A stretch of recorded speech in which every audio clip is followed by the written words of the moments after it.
আসসালামু আলাইকুম। রফিক ভাই, কি অবস্থা, কেমন আছেন? এই যে ওয়ালাইকুম আসসালাম। তো ভালো কাজ আছি বাজ ভাই। বাদ দিয়ে কি এখন ফ্যাক্টরিতে রান্না বান্নার কাজ শেখানো হচ্ছে নাকি?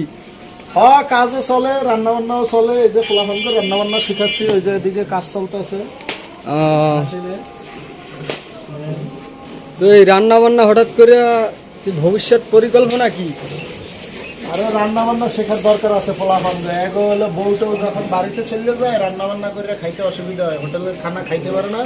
তাই এই যে দুইটা দুইটা করে আর কি শিখাইতেছি রান্না বান্না। ও আজকে আচ্ছা আচ্ছা। দুইজন শিখবে, কালকে আবার এরা দুইজন শিখবে। এই যে এদিকে যারা কাজ করতে আছে এরা দুইজন আবার কালকে শিখবে। তাহলে ভাই, এই আড়ি হিসাবে আপনার এই খুন্তিটা একটু বড় হয়ে গেল না? আরে আগুনের থেকে দূরে থাকতে আছে, আগুন যাতে গায়ে না লাগে, বুঝলেন না? রান্না বান্না শিখি বলে কি আগুনে ফিরে মরবো নাকি? আর এদিকে এদিকে ঘাটও তো একটা কমপ্লিট হইতেছে। হ্যাঁ ভাই, খাট কমপ্লিট হয়েছে। এদিকে এই দেখেন কাজও চলতেছে, এদিকে এই যে মেশিনের কাজও চলতেছে। পোলাপান কিছু মেশিনে কাজ করতেছে, এদিকে রান্নাও চলতেছে। এই যে রান্না, ঠিক আছে? এই যে কত সুন্দর রান্না। ভাই, তাইলে এই এত বড় বালতিতে কি রান্না করতেছেন? বালতিতে হলো আলুর ডাইল, আর এখানে রান্না হইতেছে হলো যে তোমার ময়দার ডাইল। ও এই আচ্ছা। ময়দা যখন ঘন হয়ে যাবে তখন ওই দিয়ে হলো পিঠা বানাবো।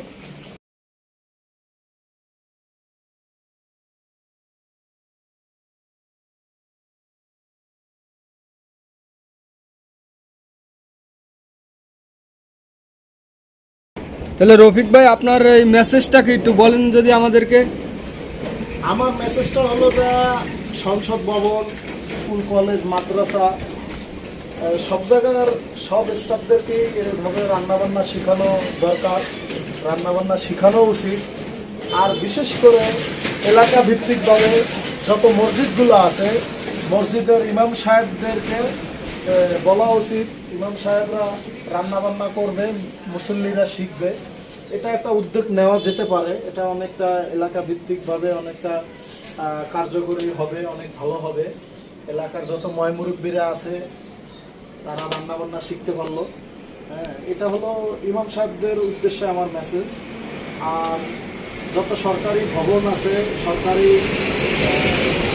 প্রতিষ্ঠানগুলো আছে, যেমন সংসদ ভবন, এই সব জায়গায় হলো যে এটা চালু করে দেওয়া দরকার। তাহলে ওই সব জায়গার স্টাফগুলি ভালো রান্না শিখতে পারবে, রান্না করতে পারবে। এটাই আমার এখন বর্তমান মেসেজ আর কি।